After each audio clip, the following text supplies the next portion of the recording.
they were losing about 50,000. And when they first contacted me, they said, "Ron, we need you, but we can't afford you." We turned that business around from losing. We stopped the bleeding within a month and a half. Within 3 months, she was profitable to the point that she purchased the area next to her, expanded her company, and well, that was at the 6 month mark. They had built and expanded and are doing, 120,000 a month now, which Yeah. is a lot better than minus 50K. Welcome to the Fountain of Vitality podcast. I'm your host, LaMont Leavitt. In a world overflowing with noise, confusion, and distraction, we're here to cut through the clutter and explore bold, unique paths to a longer, healthier, and more vibrant life. Through candid conversations with business leaders, wellness experts, industry pioneers, and innovators, we'll uncover insights to help you discover your own personalized, unique approach to thriving. Tune in, trust the compass of wisdom within, and find your fountain of vitality.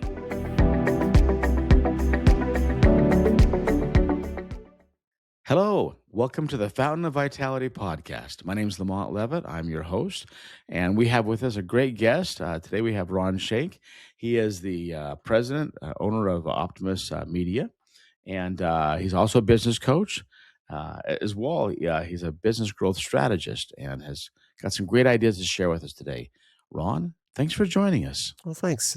I appreciate you inviting me on the show, Lamont. It's nice Yeah, to be here. great to have you. Thanks. I There's always this adage of you want to grow your business and go after it hard, and push harder with sales. And it is so hard to get new customers in whatever line of work you're in. I think the some of the things we want to cover today is let's talk a little bit about, if you would, share some of your strategies on finding revenue in that business you've got right in front of you. Sure, sure. I think you touched on something that's so true. We get, I think, as entrepreneurs, we get excited about what's possible, So we'll think, oh, the next big thing is out there, and I just got to find them, Yeah, and that translates into new customers or new ventures or new product lines or whatever. yeah, And most of the time, if you'll go through, it's one of the strategies that I employ, and it's hard to in this time to really, get into the details of it. But one of those strategies is just going through your existing database and saying, hey, what customers haven't purchased in a while? Why haven't they? When was the last time you reached out to them? What about actually, there's this idea. What's that thing called? We used to have one in the kitchen and it has a cord on it and this little thing, a phone. Sometimes picking up the phone will do instant or will produce instant results. it's almost a lost art in our digital world we live in now, where people shy away from a phone and even try to build a relationship Yeah. one on one. Yeah. Or just sitting down and talking to people. We'll listen to a podcast like this one and but we won't pick up the phone and just ask somebody, "Hey, how's business going? How you doing? Haven't heard Yeah, from you in a while. Is everything okay?" Most people, if you ask them for an honest opinion with no agenda, if you go in it looking for a sale, they'll smell that. But if you go in and just say, hey, I want to ask you some questions, doing a little business development research and ask them yeah. whatever, it's a gold mine of information there. Some people just don't want to hear bad news either. Yeah. Now, I'd love to hear a couple anecdotal stories that you've helped business people with finding that hidden revenue, and hear the after effect of how excited they got when they realized how simple that angle would be. Yeah, I think about one in particular. One of my favorite ones was a guy who was a mechanic, and we were trying to determine what sets him apart. What's his? I call it a position of market dominance. A lot of times, if you look at anybody's website, and I own a web development company as well, what you'll see is that people don't have any difference between what their automotive shop is. Their repair shop is exactly the same as some other repair shop.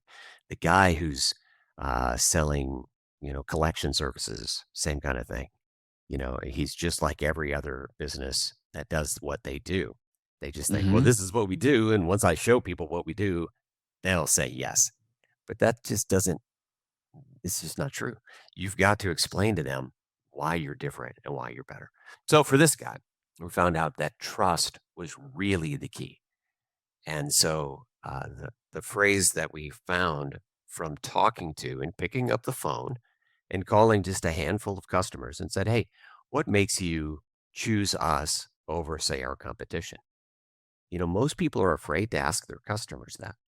But Yeah. but the truth is that's where that hidden revenue starts is with a conversation.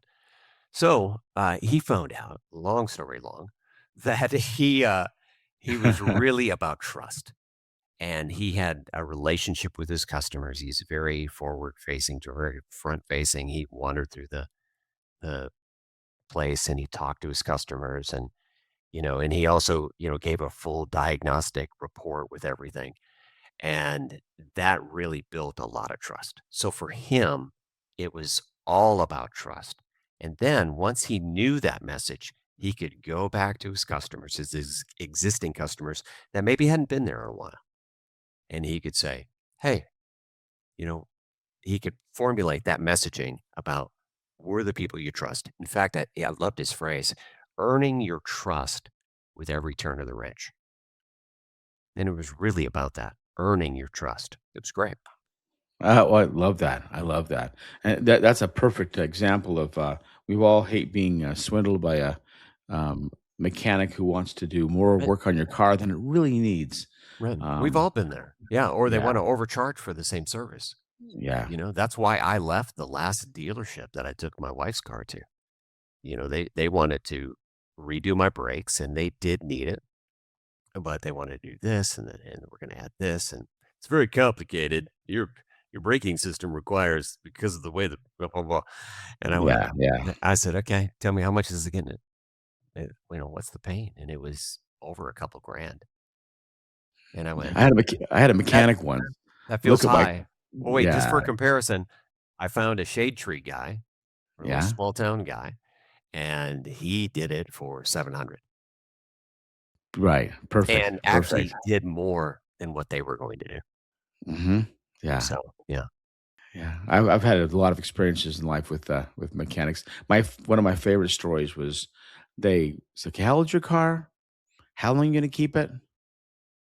Okay, that is that is gonna break, but it won't break until you get rid of.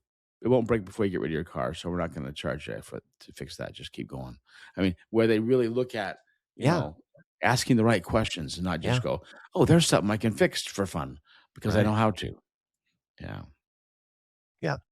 Well, great. Any other stories you can share with us where you've helped someone go to that next level and get excited about their business by just making a few changes?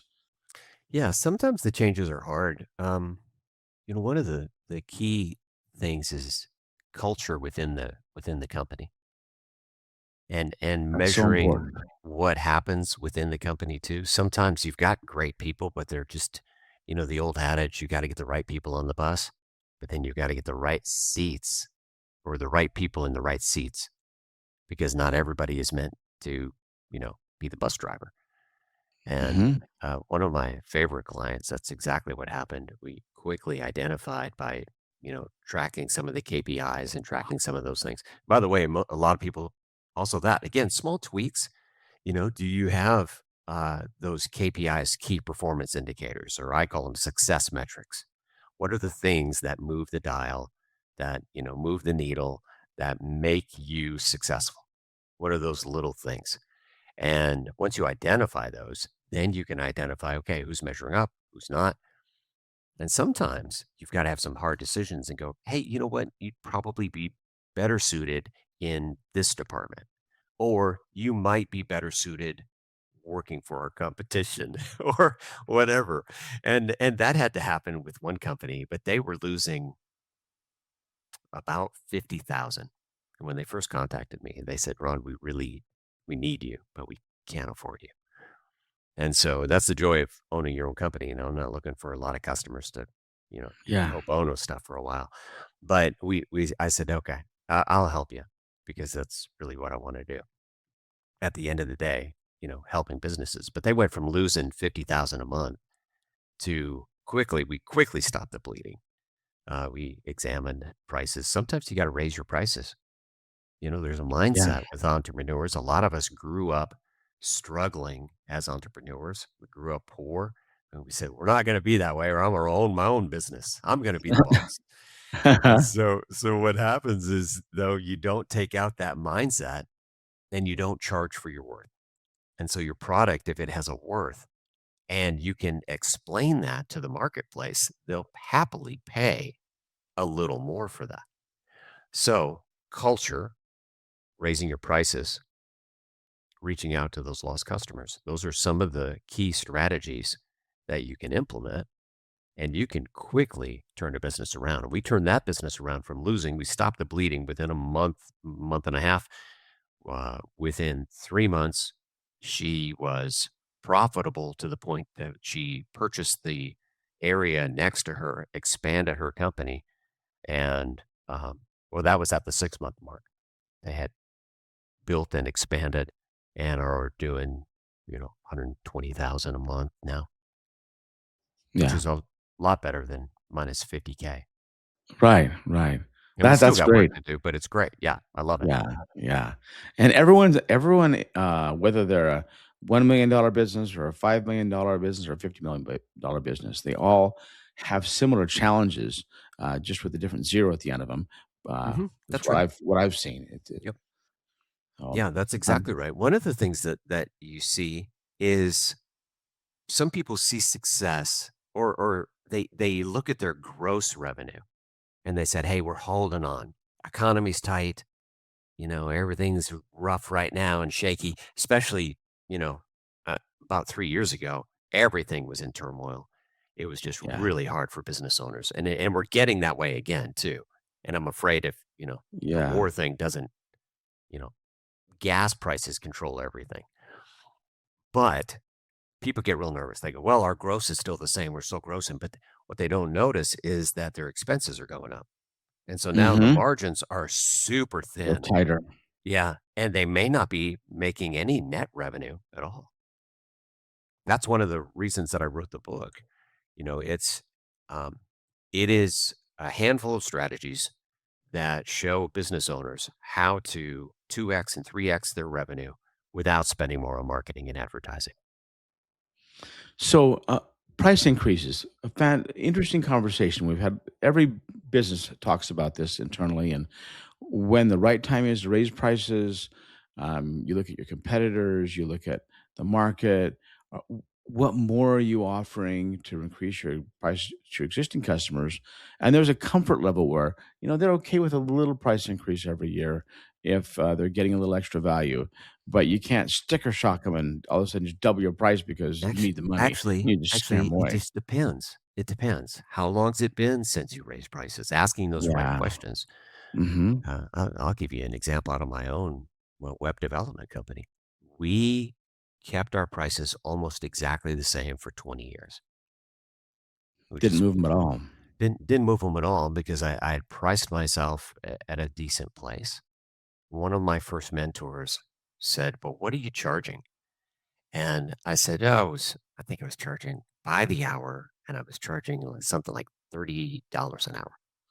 And he said, "What's the national average?" Now, this was 20 years ago. The national average for web Yeah. development was $105. And he said, "Why are you only charging 30?" And I said, "Well, I got a couple stay-at-home moms down the street that are charging 30, and I just have to compete with them." He said, "Is your work better or worse?" Or I said, "Oh, Yeah. no, my no, my work's vastly Way better better. than theirs." Yeah, he said, "Well, then charge that." And I just Yeah. couldn't get out of my own head. And so what had happened was he said, Just try it for a little while. Just go up to 95." And I said, How about I go up to 50?" Well, I went up to 50. I got more work.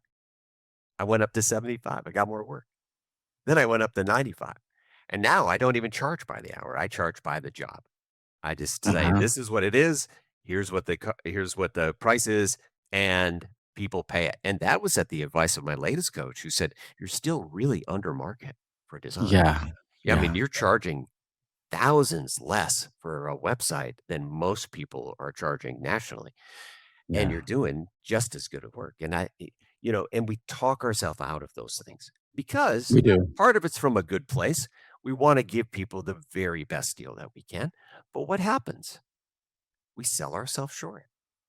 And Yeah. we're so tired of people, kinda hammering us with price, and we're like, "Oh my gosh, the cable bill went up again, and how much is this?" And so Yeah. you don't wanna be that guy to your customers, but the truth is people don't mind paying a fair price for a great service. So, if you can provide a great service, and if you can articulate that, and that's the key. If you just raise your prices without articulating the value that you bring, you will lose and they will move. You Yeah. can't just raise them and then know what the typical rule used to be if you raise your prices, you can raise them 10% and you'll lose, you know, 20% of your customers, but you'll still make a profit Yeah. and you'll have room for more customers. That's terrible. The last time and we did a big raise. We went we tripled our prices on web development because we hadn't raised them in 20 years. We hadn't so There was room to there move was up. there was room, Yeah. but it also took a strategy. It took a series of steps to make sure, and that's something, sometimes we think a strategy is I'm going to raise prices. That's not a strategy. That's what you're going to do. That's a goal. And Mhm. then we could have a whole conversation about the difference between a strategy and a tactic. But the strategy is a series of steps that's replicatable and that will produce a predictable outcome. So I 3x'd my prices. I did offer an intro rate at the 2x mark, but still 200% markup was a big change. So I said, get in now at the 200% because I'm going to this price. And then 3x'd it. I didn't lose a single customer. It Wow. was great. That's Yeah. awesome. That's Yeah, awesome. it's Yeah. great. Yeah. Yeah. But again, Well, you can't just dial it up. You gotta explain and, right. have that communication. Right. Right. Well, and, you've also, Ron, been involved, I'm just curious of your radio career. You've been involved for radio for many years Since high school. and, and helping other people too in that process. What are some lessons you learned from radio that you've taken into your business now, from working with people and companies and other entrepreneurs? Communication. Everything in business rides and dies on communication. That's true. Yeah. Whether it affects the culture within the building, it affects the retention rate of your customers, it affects how you reach your new customers, every bit of it. You Yeah. gotta be able to communicate effectively and concisely. Yeah. And I think reaching out, digitally, especially your customers, if you're always trying to hawk and sell them something on every email, that Yep. comes out. Yeah. You gotta show added value and content, and just reaching out, to say hi, maybe on a holiday or at a time where they need that. Yeah, Also, what do you think? there's a good rule of thumb, it's not always that, but your social media should be 60% information and Just content.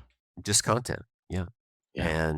and then another 20% of that should be, personal. You should talk about your staff, talk about yourself, Yeah. let people get to know you. There's a certain and That it that flows human back and element. forth. Yeah, but Yeah. you'll see that in marketing, the trends get very stuffy, very corporate, very we're this organization and that's what we're about and you know, we're massive and so that But then it swings back into that very personal, relational type stuff. Yeah. And the sweet spot's really in the middle for most people. You just have to people just think, "Oh, nobody cares about me. I'm just a business owner." No, they love to hear your story. Yeah, and what's funny as a business owner, sometimes you look at yourself and why would they care? Why would anybody care? And you're actually surprised that they do. Um, and I've been told If I should talk you more about all the personal stuff. Yeah, yeah. Yeah, There's a balance, again, you need to know your target, know your customer really well and know yeah, what they're one of the things I do with my clients, we really dive into the psychology of their customer. What are their habits? Well, what's your primary target, your primary customer, is not just I had one lady, I said, "Tell me about your primary customer." She goes, Anybody who poops." She was a gut health expert. That's oh, how that came up. And I it's said, everybody. "Okay." I said, "We need to narrow that down just a little." And she said, "Okay, anybody who is having problems pooping or pooping too much." I said, "Okay, all right." So, yeah. Anyway, the point is that you really need to know your customer, but not just what their problem is. What is it that they are passionate about? It might be political. It might be something that maybe they're passionate about their family. What are their hobbies? Or, what do they like to do on the weekends? Do they like to fish and hunt? Or do they like to play shuffleboard? Or do they, what is it that they and once you really can figure that out and and I get a lot of pushback from some business owners sometimes and they're like, "Why does this matter?" I said, "You'll see. You'll see. The better you can if you can walk down the street and go, 'That guy's my customer. That's or she is my target customer perfectly.'" Uh-huh. Yeah. Uh-huh. Then you'll be able to target your messaging in a way that is super effective. Yeah. And I think it's important as a business owner, just because it's not interesting to you doesn't mean it matters it does matter to your customer. Like for me, if I get an email that says, "Hope you're having a good day on a holiday or that would be like a 4th of July or Memorial Day or Thanksgiving." To me, that's extra noise. But in I talking agree. to people with my customers, a lot of my customers, they're under a high intensity stress environment. A lot of my customers actually like to get that kind of stuff. And so just because you don't think you would want that doesn't mean your customers won't want that. Yeah. Yeah. I talk to people all the time. A great example of that is text marketing. No, I hate it. I don't want a text Oh, message. yeah. I don't want a reminder. I don't want the doctor's office texting me. It's just my phone, Yeah. the politicians right now here in Tennessee, we got a big governor's race. They're wearing me out. And I'm like, okay. I said, just go away. Yeah. I said, stop. And but it doesn't matter what I like. The question is, what is effective What's and working? what works and pop-ups still. If you ask people, everybody hates a pop-up. But do you know why Mhm. they're there? When they're done right, they are incredibly effective. Yeah. Yeah. If they didn't work, they would quit doing them. Yeah, sometimes Right. it's kinda like, "Why am I getting so many spam calls?" Well, because Yeah. 107 people are scammed every minute in America. Wow. Yeah, Wow. yeah, Yeah, it's crazy. and with the advent of AI, I've noticed that the scamming ability and the way it's done is getting more and more sophisticated, and it's a little more tricky to figure out. You gotta really be aware of, that potential scam coming. It's getting better, and worse at the same time. So AI is also going to be what helps fix the problem. Now it's gonna Yeah, be harder to get through because AI is going to become the gatekeeper instead of that secretary. But yeah, yeah. Yeah, yeah. let the They robots fight each other. I'm all for that. Now you've got, from business insight standpoint, you've got a pathway to profits type system. Sure. Is that part of your rapid results book that you've written, or Yeah, is that yeah, yeah. separate? It's all kind of yeah, yeah. There's a little bleed over in some of that. So the rapid results was the first certification that I had, and through my own coach, really honed in on the pathway to profit system, and that's really the focus of what I do right now. It's a series of strategies that we customize to each client so that they can become profitable fast. And again, we do that so they don't have to spend more on marketing and advertising. It's my firm belief that most of the revenue, you can 2x and 3x your revenue. The average business can do that without spending more on marketing and advertising or very little. And AI is helping that go even faster. AI can really help with your messaging if you If you describe know your how to use it. customer. Yeah. Yeah, yeah. Yeah. Yeah, "This and is my that's become customer." yeah, go ahead. Yeah, Sorry. yeah. "This is my customer. How do I reach them?" And what are some different ideas, from messaging to a variety of different reach out Yeah, ideas? yeah, the problem with it is you have to train AI first. You can't just open up a Claude account or, a Yeah, Chat GPT account and go in and say, "Hey, who's my target customer?" It will give you average or below average because it just scans the internet for you faster. But you take the average of the advice on the internet and it's slop. yeah. So we've spent, oh, I would hate to measure how many hours we've spent training AI. And AI will drift too. It as they update their language models, you'll see that the information, and in fact, I ran across this yesterday working with a client. I said, "This is terrible. These are terrible answers." And so I went, "Darn it, I'm gonna have to go back and retrain it." And I tell somebody AI is it's your newest and dumbest employee with the most potential. Oh, that's a good way of looking at it. They just Yeah, need it's some really serious guidance. just treat it like a new hire. Like, I don't Yeah. this I hired this kid and he's working really cheap and he's super ambitious, but he is and he works fast, but he is a moron. And so you He's gotta off you the gotta rails. train him. Yeah, yeah, yeah. Don't yeah, and you sure don't wanna give him the keys to the server and let him go to town. You'll be in big trouble. That happened to a company, and AI deleted their entire database. Wow, Yeah, wow. yeah, it was terrible. Yeah, There are and horror stories out there I've heard, mhm. and Yeah, that's you really need to know what you're doing or get somebody who knows what they're doing to help you yeah. navigate it, and then just, baby steps, you'll be okay. In your predictable profits strategies and in your book, um, how do can you give a couple tips on how an entrepreneur gets to business owner? Um, a lot of times entrepreneurs get down in the weeds and they are the system and they just can't let go and allow someone else to do it maybe differently than the way they would do it as they bring on a team and they The still kind of solopreneur. yeah.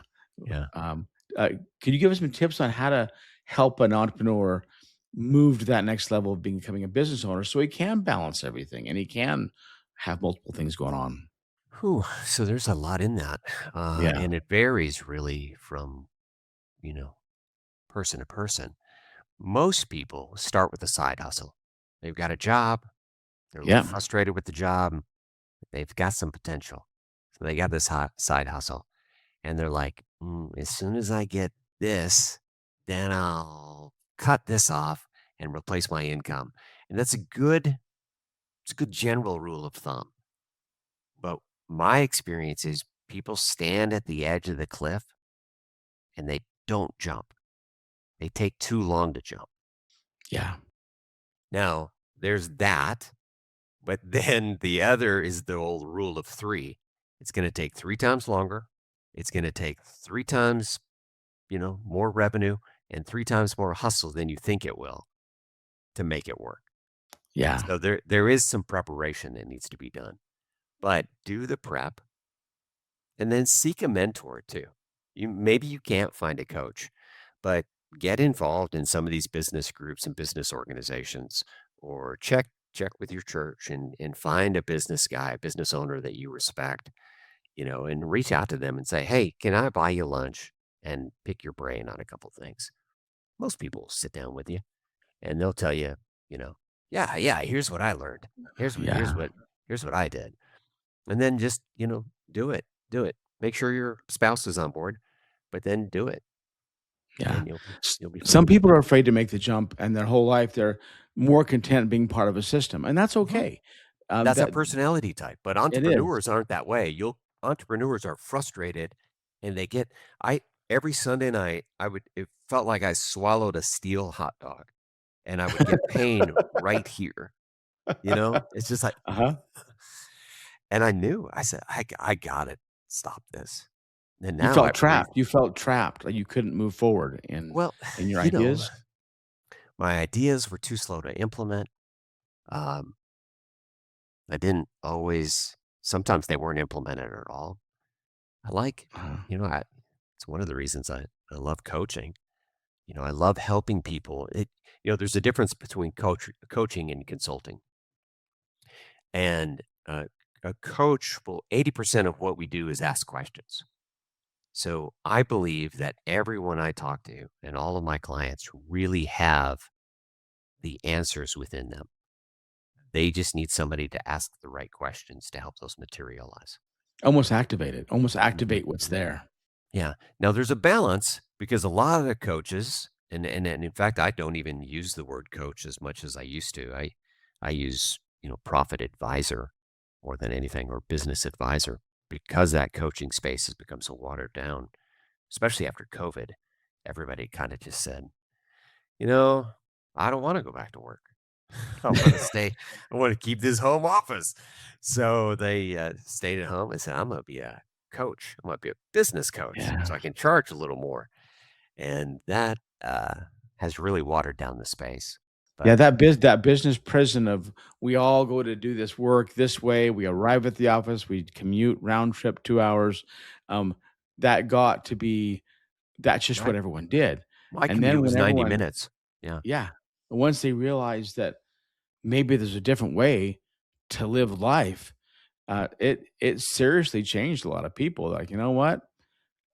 That career path isn't the story I want for my life," and Yeah.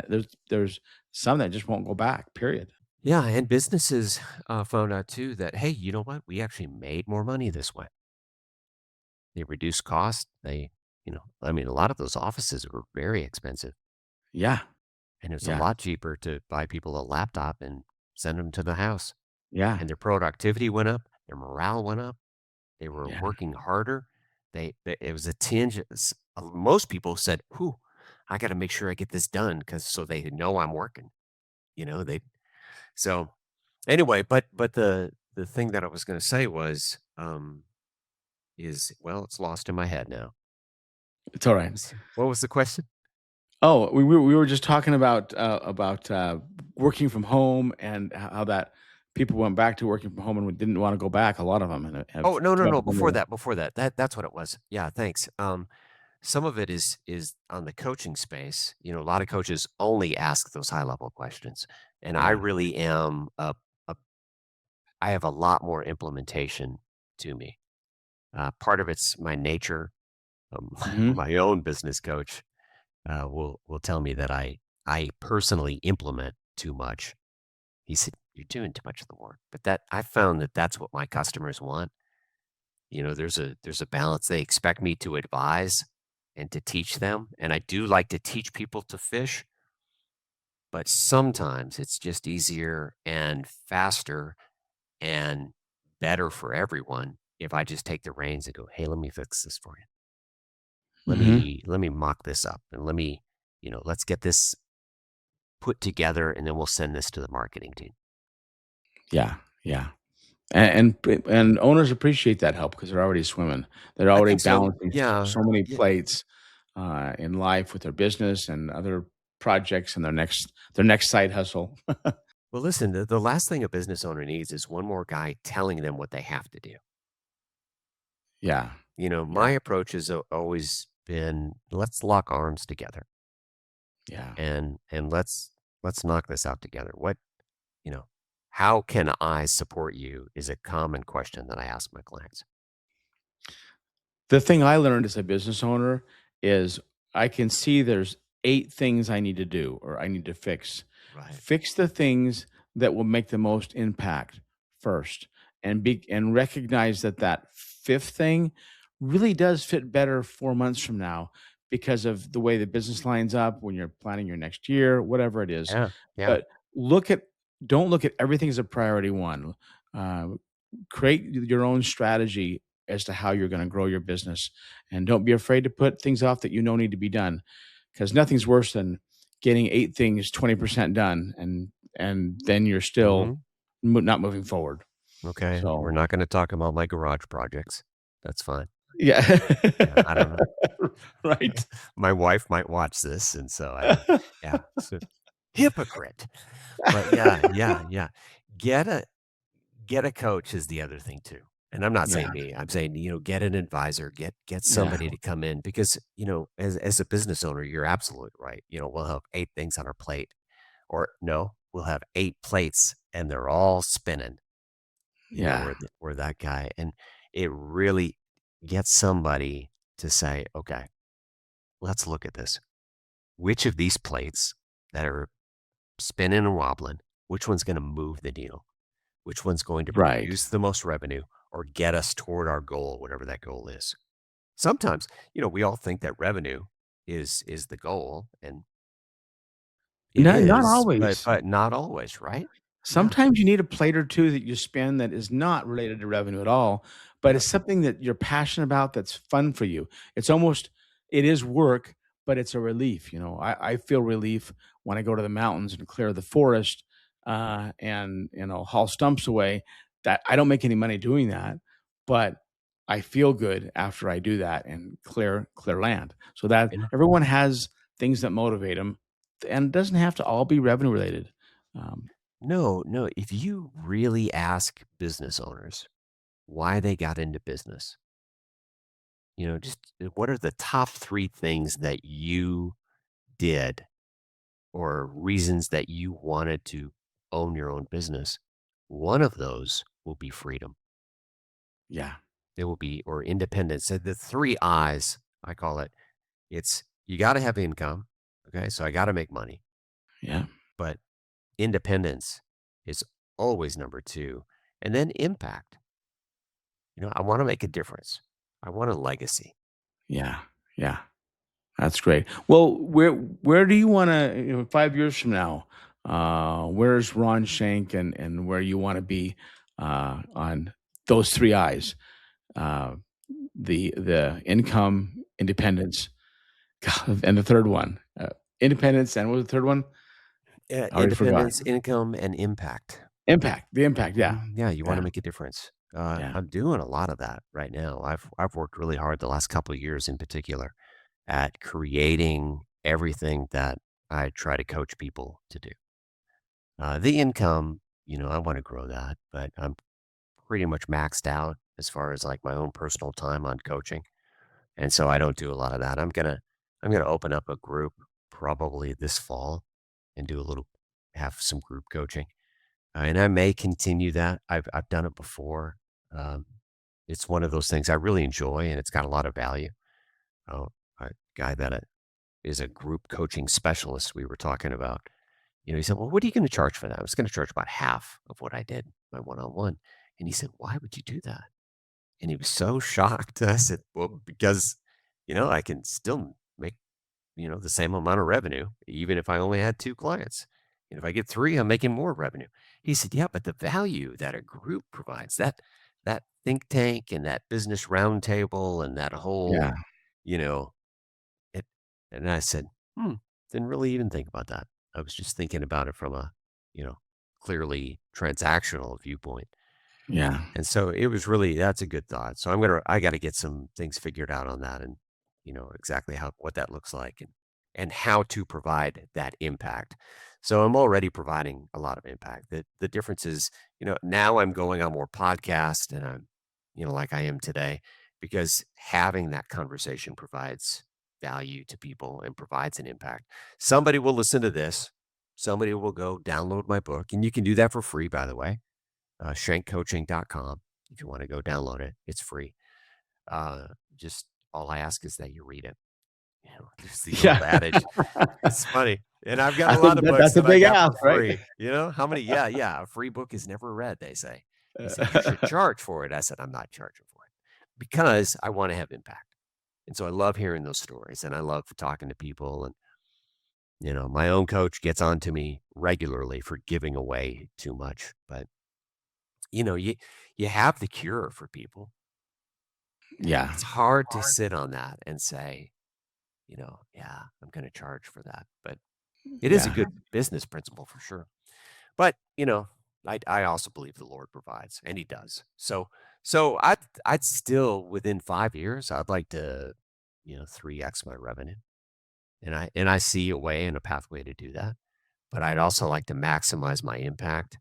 And as far as independence goes, I don't know. I'm really happy where I am. In fact, you can see behind me, that's a picture of the Tennessee River. Oh, yeah. I live in the little town right here, and that's our not so skyline. And yeah, it's a That's a beautiful little slice of heaven right it's there. a little Perfect. slice of heaven. The people are great. Yeah. And Tennessee seeing phenomenal growth right now. We, Yeah, it's great it's place to live. it's great. Yeah, yeah, and I wanna move over to East Tennessee. One of my sons lives over there. My youngest son, when he gets out of college, is moving to East Tennessee, and my wife and I have talked about that. We wanna buy a little Yeah. land out there. We'll see where it is, but where it goes. But I'm Well very open to that. Anyway, well, I'm pretty happy with life right now. that's So, good, that's yeah. good. Well, if any of you wanna reach out, you can go to, ronshank.com, also, your other website you Yep, Shank mentioned, Coaching. Shank Coaching, to get that free download, and, so I hope you all can have learned something from today, and I hope that our listeners had a chance to, open their mind up of where they wanna go with their own life, and, becoming their best self. Yeah, be brave. That's what I would say. A lot of people want to be entrepreneurs. They're thinking about it. They just, some people, I talked about that steel hot dog that I get in my chest. Yeah. But, Yeah. but some people, it's in the neck, it's in the shoulders. It really is a weight on people. Yeah. When I turned in my notice at that corporate gig that I'm referring to, I told my wife, I said, I really am 20 pounds lighter. Yeah. Yeah, don't be afraid to step off into the unknown. Uh, that's that's the beauty of life is that unknown, and I think doing that, you'll get your own master's degree at a whole nother level by doing that and not fearing the unknown. You can't do that. You got to jump off and take some chances, or otherwise you'll be stuck in your same rut. So, um, Sometimes I hate yeah, to jump in, but I'm just thinking about, and we say, well, what if? And we make it a negative. But let me ask it from a positive yeah, trajectory. What if? yeah. What if your dreams do come true? Yeah, yeah. And so oftentimes your thought processes can become self-fulfilling. If you are always whining on what if negative, that's negative frequency stuff. You gotta look at Yeah. the possibilities that can happen by applying yourself and a little bit of God's graces at the same time. Yeah. So, all Yeah. Great. So true. right. Hey, Ron, thank you so much for joining us today. You're It was welcome, great having Lamont. you I on. had a great time. I really did. It Good. flew Well, by. me Time too. went by, zipping by. Oh yeah. Yeah. Flying by. Okay. All right. Thanks again for your time today and You're welcome. go out there and make a difference, all of you. Thanks. Thank you for tuning in to the Fountain of Vitality podcast. Head to fountainofvitality.com for more episodes, insights, and resources. Remember, your health is yours to own. Take charge, focus on what you can control, and keep exploring what works for you. Always be your best self, lift others, and trust the compass of wisdom. Until next time, stay vibrant and take care.